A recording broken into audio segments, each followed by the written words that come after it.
Hello, and welcome to Cheers. That's one woman's opinion. I am your host, Carolyn Mills. I turn the slide, and I missed. Yeah.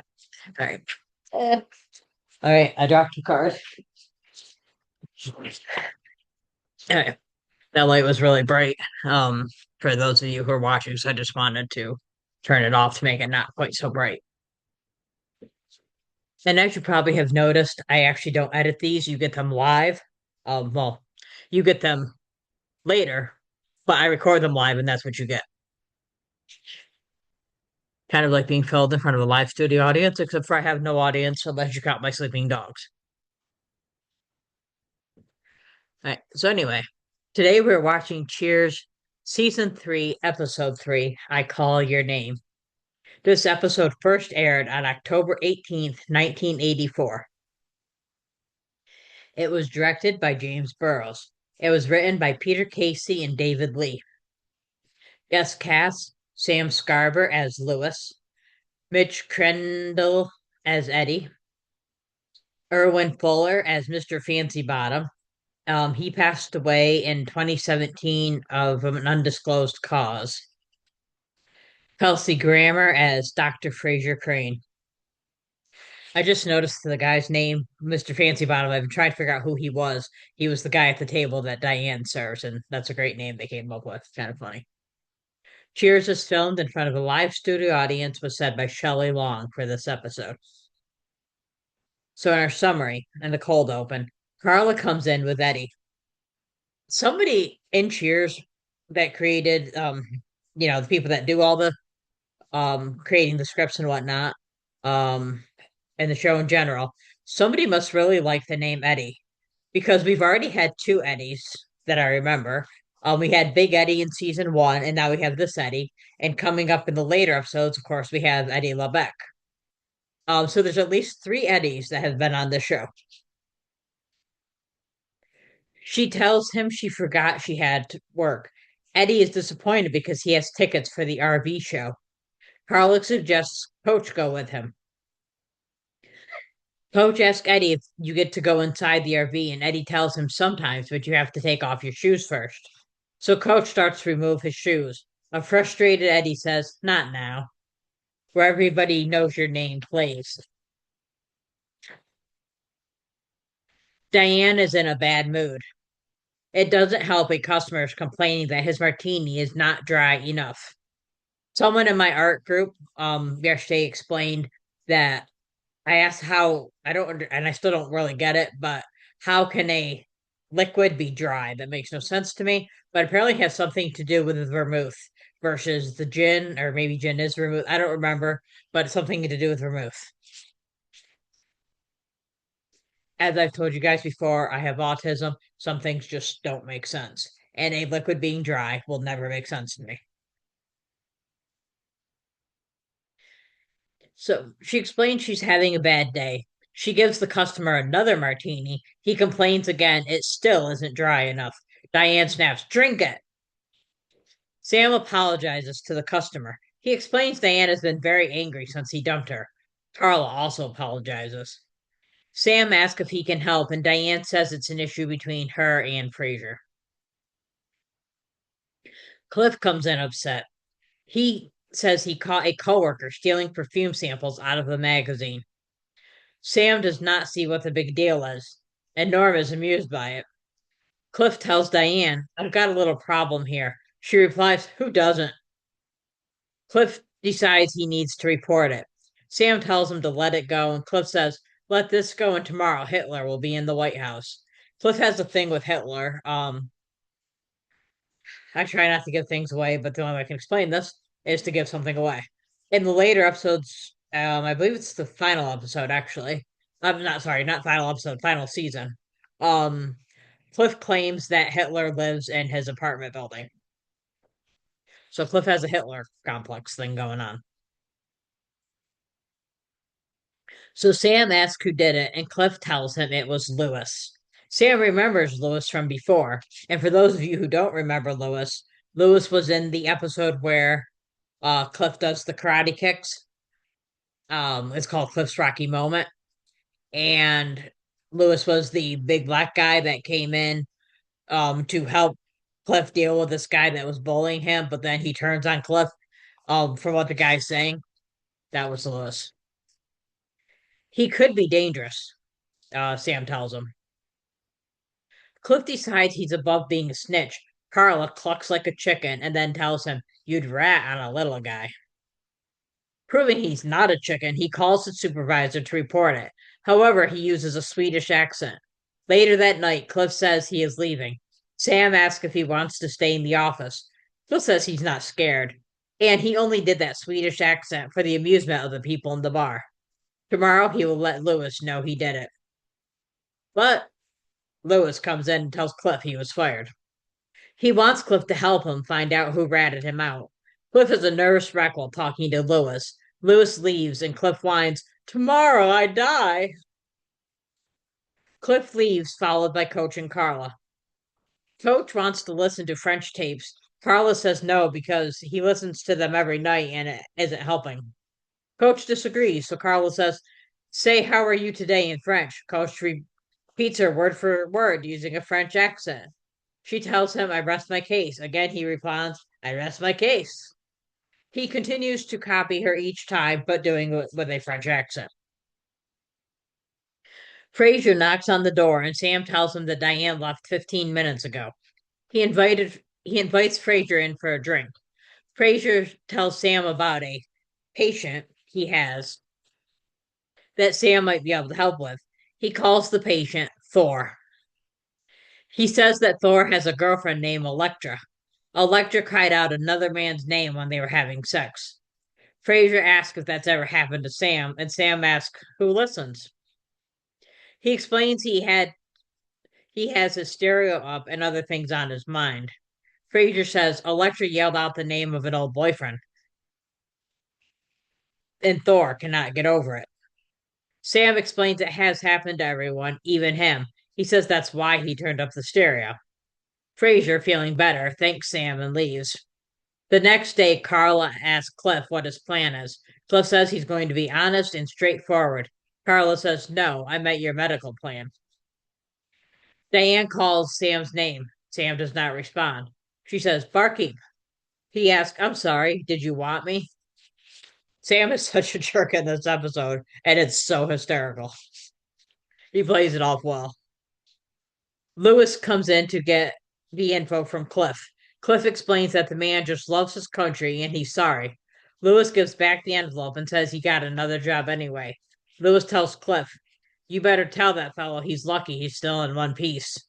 Cliff responds, "He knows it." Lewis tells him, "You'd better." I love this scene because Lewis, he's not he's not bullyish. I mean, he doesn't try to attack, he doesn't come at Cliff. He's relatively calm in the whole scene until Cliff actually makes the comment about knowing and being sorry. Then he lets him know very calmly, "You'd better," that he does know. And I like how he played that, like the actor. He played it nice and calm and didn't get it like all out of sorts.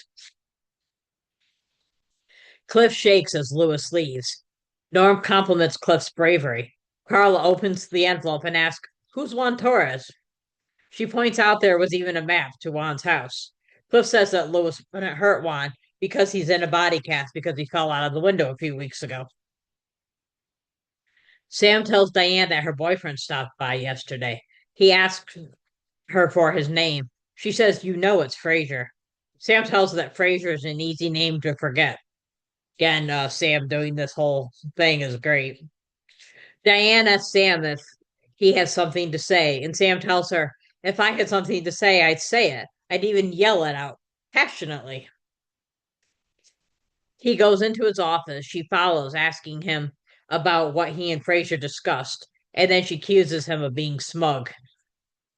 He tells her to admit she's still crazy about him. Diane says that he keeps bringing it up, so he must be crazy about her. Sam tells her, "I'm not saying Sam when I'm in bed with Frazier."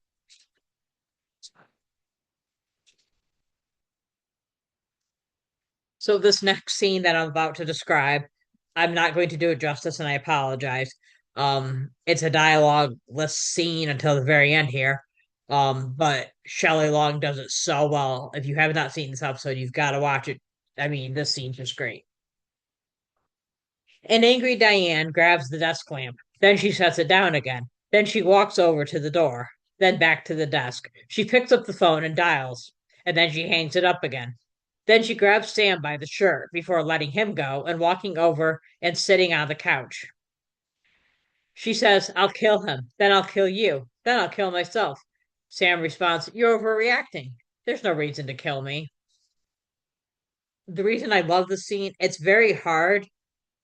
I mean, giving dialogue is not as hard, but having to do a scene where there is no dialogue and you're just doing action, it's hard.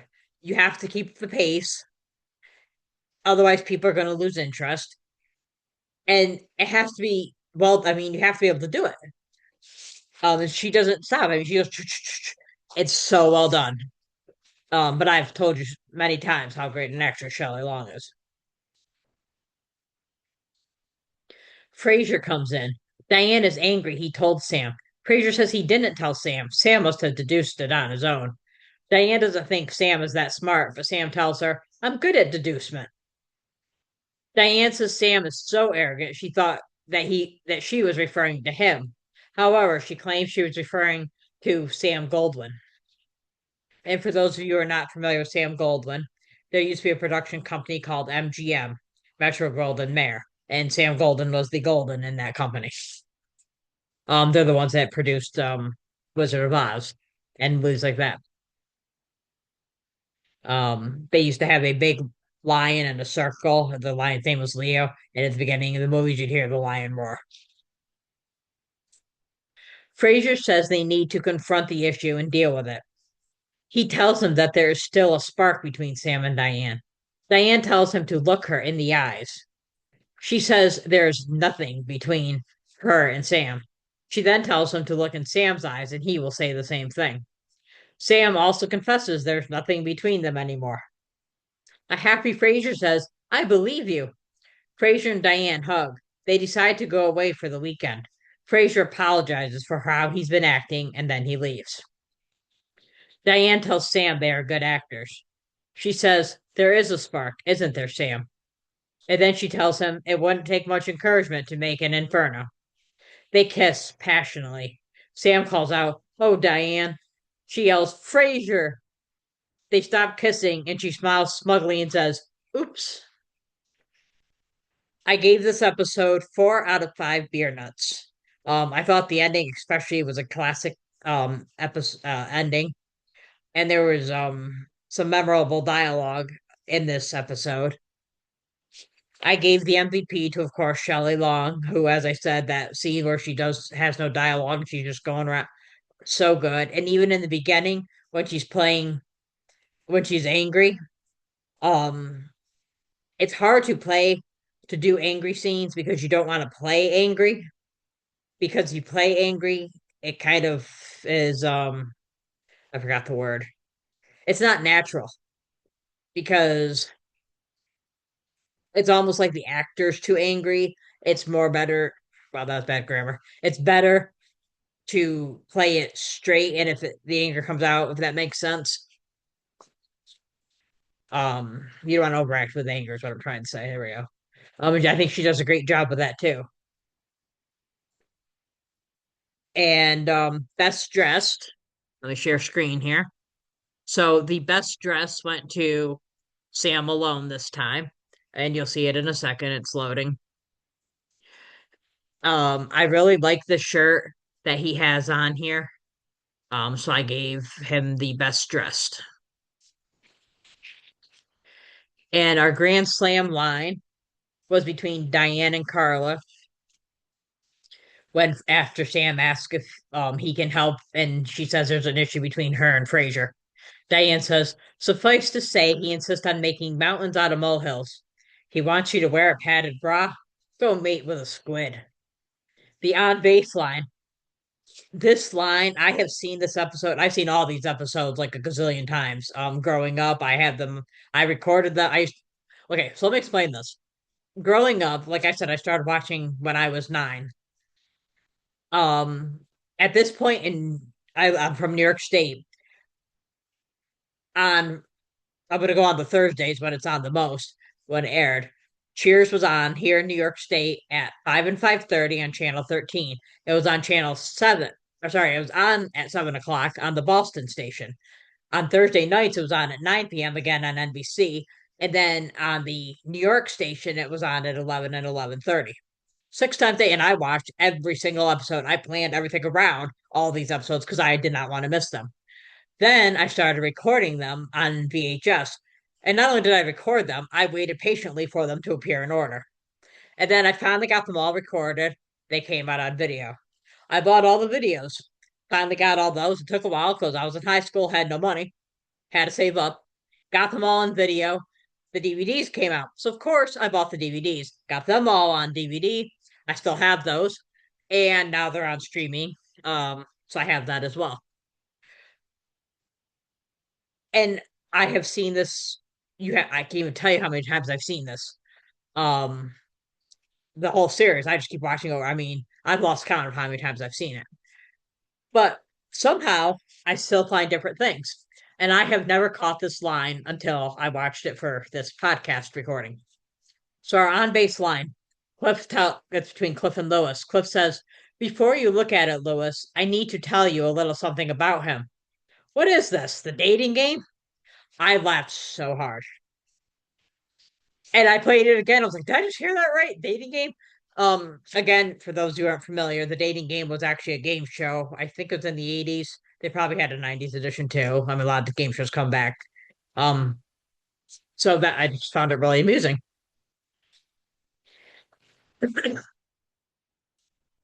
Here's a little known fact. This episode aired on the same night that John Ratzenberger guest starred as on Magnum PI.